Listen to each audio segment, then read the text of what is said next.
As-tu déjà vécu un moment où tu te demandes, est-ce que Dieu est vraiment là?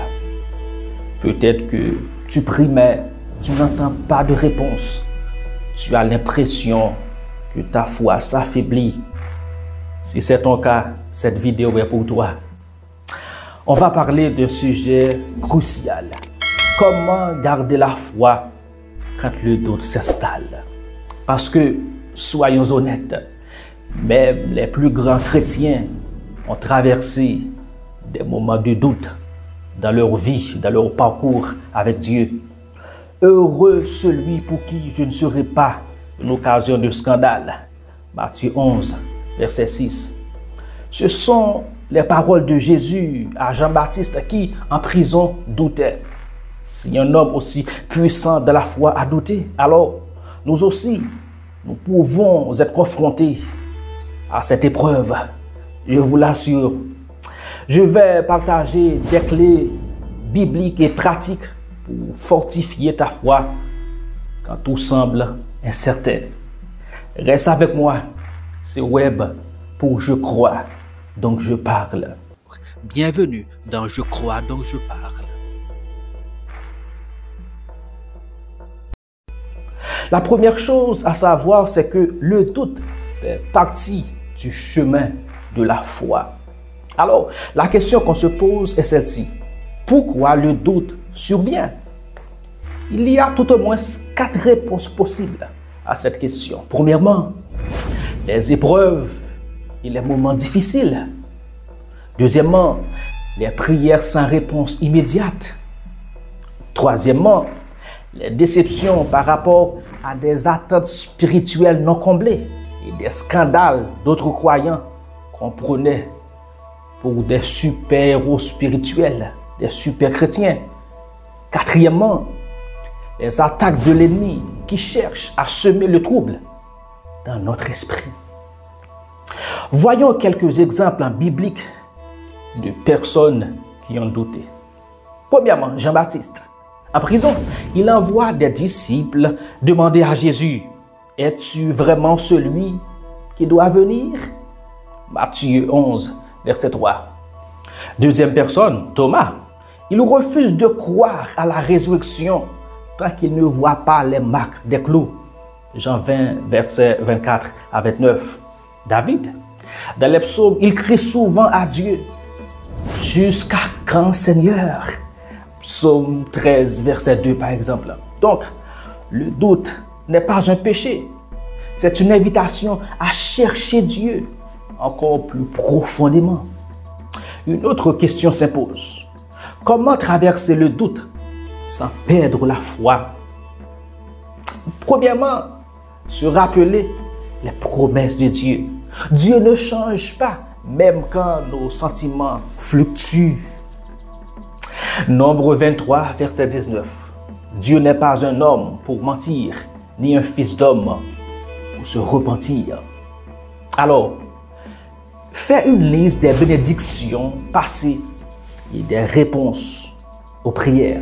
Je t'assure que si tu le fais, tu seras ébloui par la fidélité de Dieu. Tu te rendras compte qu'en dépit de tout, Dieu a fait des choses. Deuxièmement, s'ancrer dans la parole de Dieu. Rappelle-toi que la foi vient de ce qu'on entend et ce qu'on entend vient de la parole de Dieu, selon Romains 10, le verset 17. L'ennemi attaque notre foi par des mensonges. Jésus a dit qu'il est le père du mensonge. Mais la parole de Dieu est notre bouclier. Troisièmement, continuer à prier, même quand c'est difficile. Parfois, c'est difficile de prier. Dans Luc 18, verset 1er, Jésus nous encourage à persévérer dans la prière. Même si on ne ressent rien, Dieu entend. C'est le ministère de l'absence. Quatrièmement, s'entourer de croyants solides. Ne pas rester seul avec ses doutes. Partage-les avec un mentor, dans un groupe de soutien. Dieu a conçu l'Église justement pour ça, pour créer une communauté de soutien fraternel. Cherchez des personnes qui peuvent prier et encourager. passer des moments intenses d'intimité avec Dieu. C'est important. Il est aussi crucial de comprendre que Dieu utilise nos doutes pour fortifier notre foi. Voyons quelques exemples bibliques de foi renouvelée après le doute. Bien sûr, Thomas. Jésus lui apparaît et transforme son doute en foi solide. Pierre, après avoir douté et renié Jésus à 3 reprises, il devient un pilier de l'Église. Job, après ses souffrances et ses questions, il dit: mon oreille avait entendu parler de toi, mais maintenant, mon œil t'a vu. Job 42, verset 5. Mon ami, ton doute n'est pas la fin de ton histoire. Dieu veut l'utiliser pour t'emmener plus loin dans la foi. Ce que tu traverses aujourd'hui te prépare pour demain. Il y a un but. Dieu fait tout pour un but, pour une raison.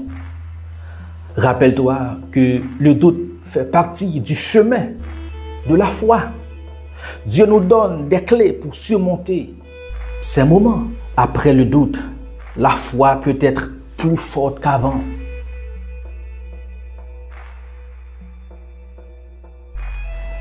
Seigneur, je te prie pour toute personne qui traverse un moment de doute. Renouvelle leur foi, remplis leur cœur de ta paix, cette paix qui surpasse toute intelligence. Remplis leur cœur de ton amour. Fais-leur sentir ta présence, même dans le silence. Au nom de Jésus, je t'en prie. Amen. N'oublie pas de partager cette vidéo à quelqu'un qui en a besoin. N'oublie pas aussi d'écrire en commentaire: je choisis de faire confiance à Dieu, même dans le doute. Abonne-toi pour plus d'encouragement et d'enseignement basés sur la Bible, la parole de Dieu. Ne crains pas, crois seulement. Matthieu 5, verset 36. À très bientôt pour une nouvelle vidéo d'encouragement. C'était ton ami web pour Je crois donc je parle. Pour avoir accès à toutes nos ressources, veuillez visiter notre site internet le www.jecroisdoncjeparle.org. Tous nos contenus sont pratiquement disponibles sur la plupart des plateformes de podcast. Vous n'avez qu'à taper « Je crois donc je parle ». Tous nos livres sont aussi disponibles sur Amazon en version e-book, broché et relié. Merci d'intégrer notre communauté. Merci de partager et de consommer nos contenus. Que Dieu vous bénisse abondamment. Grandissons ensemble dans la grâce et la connaissance de Jésus-Christ, notre Seigneur.